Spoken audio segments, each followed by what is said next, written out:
Tak, opět dobrý den. Dneska jsem se rozhodl, že uděláme hovězí na víně.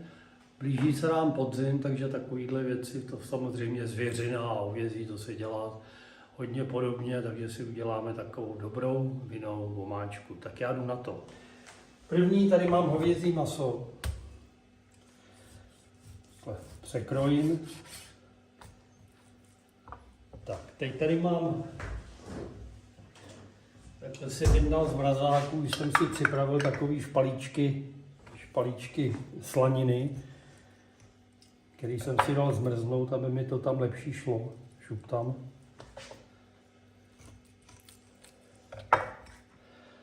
Takhle to prošpikuju.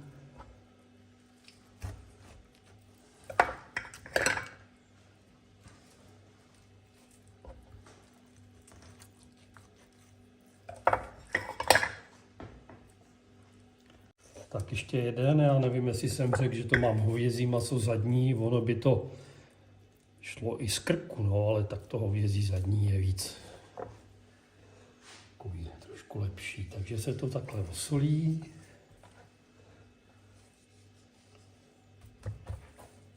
No, teď to opepřím. No, takhle si to zase dám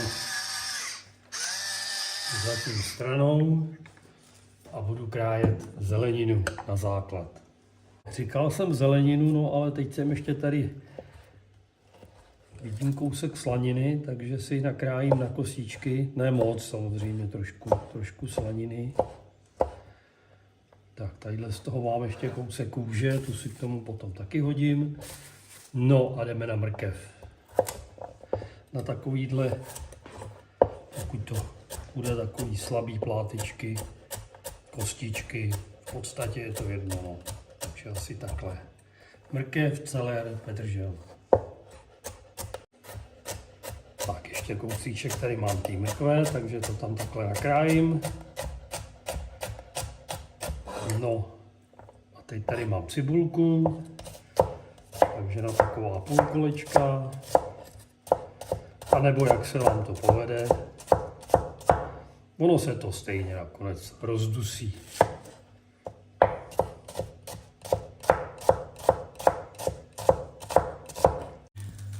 No a teď už se mi tady rozpouští máslo na ten základ.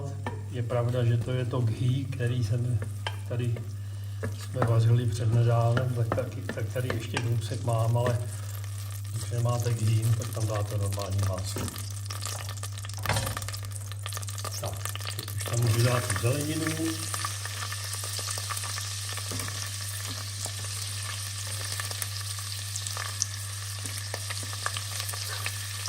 No a když ta zelenina bude taková hezky barevná, tak tam teprve přidáme cibuli.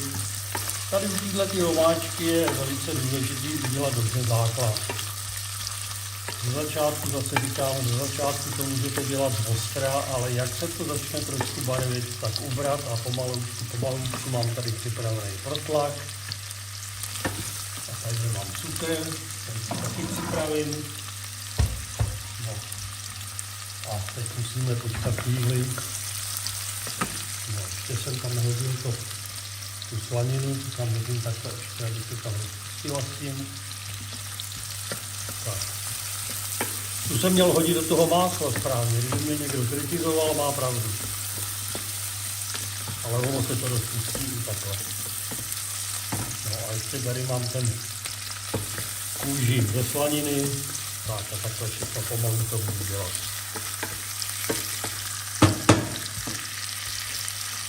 No, tak vidíte, tady pomalinku se to začíná barvit. Takže já tam přidám teďka koření, zase je to bobkový list, celý pep, nový koření, tam s tím. A jestli jdu dál, vidíte, že ještě to dělám docela ostře. Ale za chvilku už to stáhnu. Tak vidíte, jak se nám to začíná krásně barvit, takže musím ubrat. Tak na tu sedmičku zase. No a teď už jak je ta zelenina dopečená, tak už tam můžu přidat tu cibuli.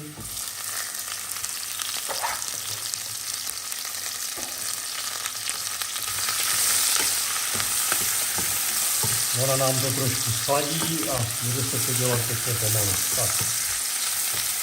Tak vidíte, zase už i ta cibulka se pomalučku začíná barvit.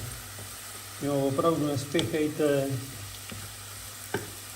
protože když se to přepískne, se to přepálí, že jo, no tak je to hořký a to my nechceme, takže nespěchat nikam. Tak já myslím, že teď už je potřeba tam dát cukr, takhle tak jednu celou žíci, no 2 takový menší žíce cukru. No a teď se to zase bude dál opékat, ale ten cukr samozřejmě začne pomalučku karamelizovat a bude nám tam dávat za prvé chuť, ale za druhé taky barvu. Takže teď se opravdu musí pomalu. Ještě za chvíli tady mám připravený protlak, tak tam dám protlak a pak to zalejím. A už je to ono, takže takhle tam dám pěknou lžičku rajského protlaku. Taky ho zarestuju. Když tam zarestujete ten protlak, tak ty pachutě tak trošku zmizej, no. No a teď uděláme takovou krásnou věc, slyšíte ten zvuk? Vidíte, jak to hezky, tohle ten zvuk se mi hrozně líbí, takže to takhle zaleju trochu vína.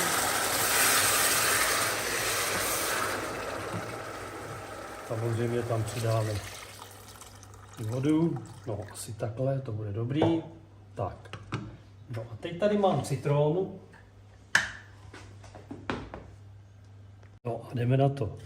Tady mám citron, takhle to okrojím a teďka všechno to bílé, co tam je, takhle musím okrojit, protože když tam dáte tu citronovou kůru, nebo spíš tu dužinu, tak to je hořký, no. To asi by nikdo nechtěl, takže takhle to pěkně okrájím. No, teď si z toho udělám takový hezký plátky.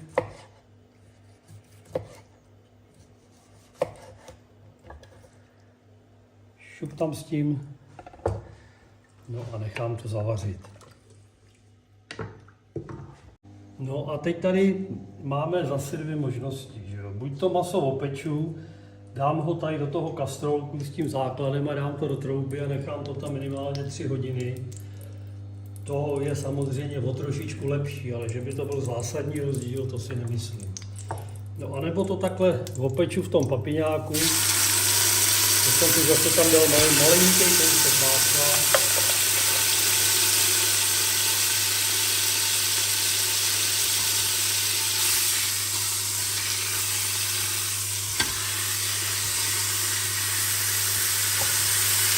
No a my tam měli tu opečenou chuť, takže chvíličku to takhle budu opejkat.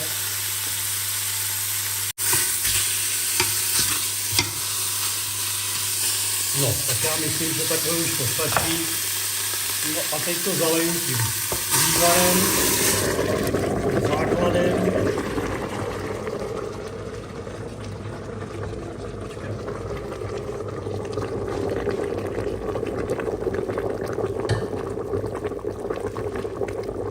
Ještě jsem to trošku vypláchl, nic tam nenechám, tak. No, dám na to popličku. Vidíte zase, že to maso trošku kouká, že to není úplně potopený. Ono se to trošku vyvaří a pak to zase budeme mít akorát. No. No a stáhnu to tak asi na tu 6. No a nechám to tam hodinu a za hodinu uvidíme, co to udělá. Tak se na to podíváme. Jo, to je ono. To je ono, to tam takhle hodím zpátky, dám si ho takhle na talíř. Tak, přikryju to druhým talířem, aby mi to nevystydlo. No a teď to zase takhle naleju sem do toho původního kastrolku.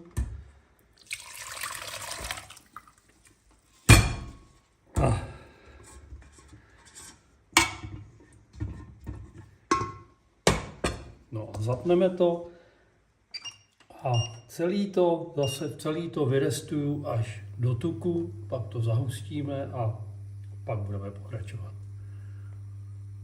No vidíte, už se mi to pomaloučku blíží, že se to začne restovat. No, tak ještě chvíličku, už to krásně, už to houstne, ale ještě to je málo. Až se začne oddělovat tuk, tak tam si dám mouku. No a vidíte, takhle už se nám to krásně restuje, takhle pomalu. Už se tam ten tuk odděluje, ještě tak minutu a už budeme zapušťovat. No vidíte, takhle, ono to není samoučelný, protože ty bílkoviny, které se nám, nebo ty sítě, které se nám vydusily z toho masa, tak teďka ještě lehce opečem a tím, jak si tu umocníme, to je takový základ úplně, skoro ne úplně všech, ale skoro všech českých omáček, nebo dušenýho masa a šťáv, že se to takhle musí pomalu vyrestovat, aby se tam dostali správnou zůstat. A já myslím, že takhle už to stačí.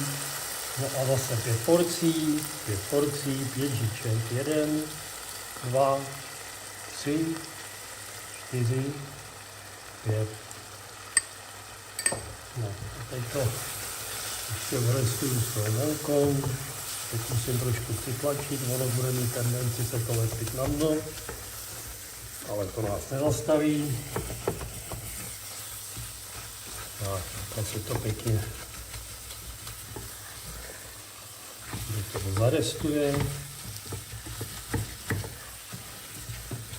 No a teď tady mám v konvi rychlovarný konvici teplou vodu, takže to zaleju teplou vodou, abych nemusel čekat, až se to začne vařit.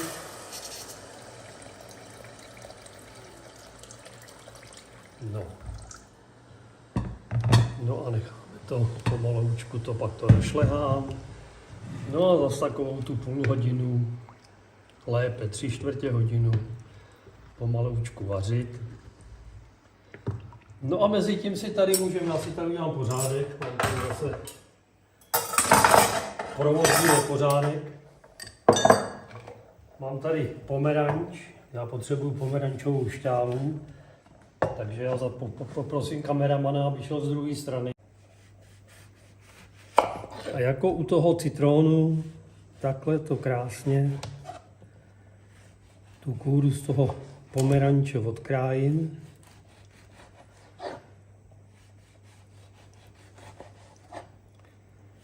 Teď si udělám takovou ozdobu, kterou potom dám na tu omáčku s tím masem navrch, ale to dělat nemusíte. Vidíte, jak jsou takhle ty lůžka v tom pomeranči, tak si je takhle vykrájím a tím to potom ozdobím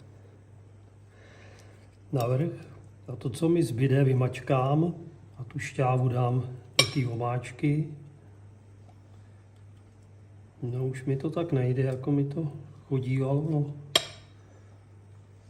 Už jsem tady říkal, že jediná výhoda stáří je, že se na něj můžete vymlouvat.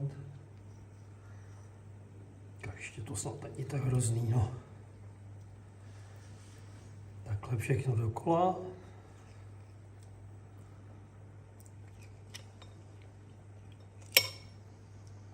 No, kolik toho mám? Dělám to všechno.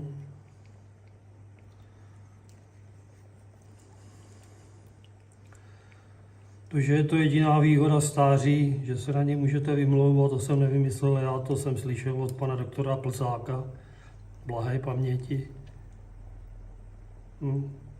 No, už se mi klepou v ruce, herko, to mě to štve. Tak, a teď tu šťávu takhle normálně, to, co mi zbylo,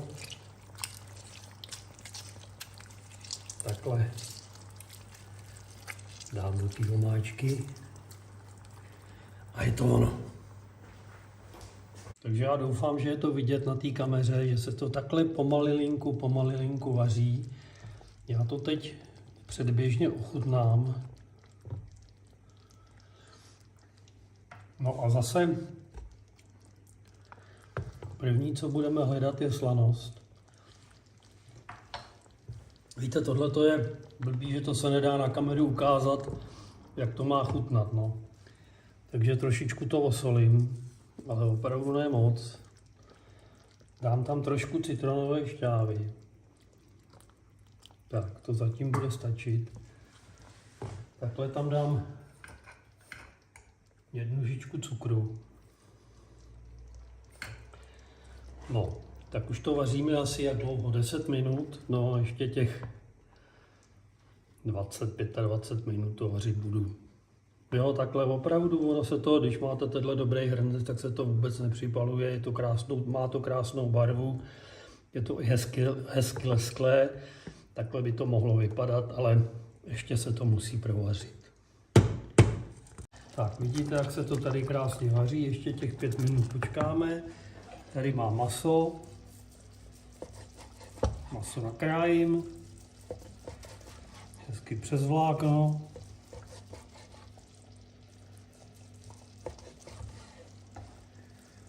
Takhle ho dám do hrnce, do hrnečku. Hrnec vypadá jinak, tohle je hrneček. Tu šťávu taky nevyhodím, dám ji do masa, do šťávy, do omáčky.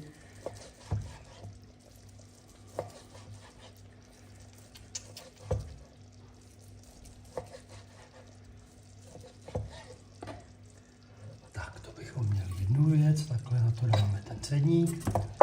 No a budeme chutnat.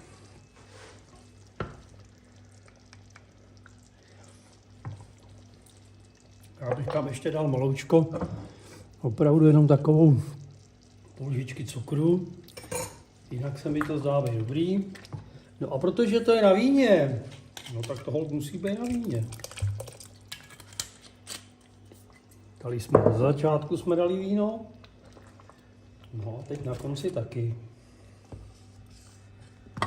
Takhle si to posunu, už to vypnu, no a budu cedit.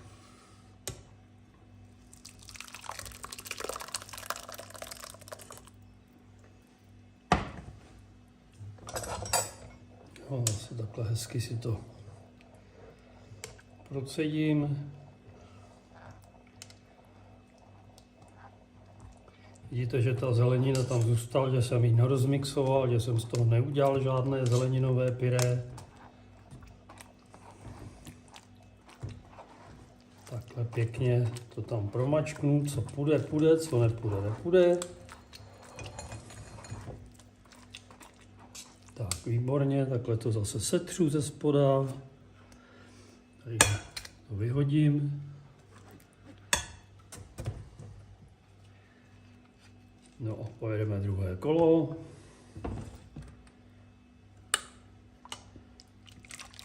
Hezky vytřít, nic tam nenechat.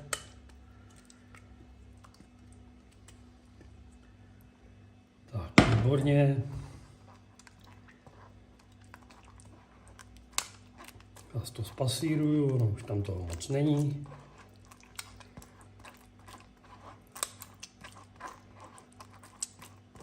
No, zase ze spoda. No. Budeme se chystat servírovat. Tak tady já už jsem si dopředu připravil knedlíky, dám tam zatím jenom 3. Kdo bude chtít, ten si přidá. Kdo má dietu, ten si nepřidá. Tak, 1 kousek masa.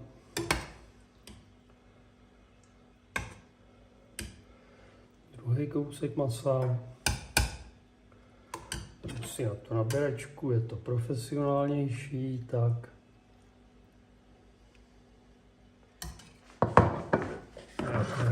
Obvykle jsem to zase trošku pocintal, takže to zase takhle hezky otřu. No a mám tady ten pomeranč, který jsem si připravil, 1, 2, 3.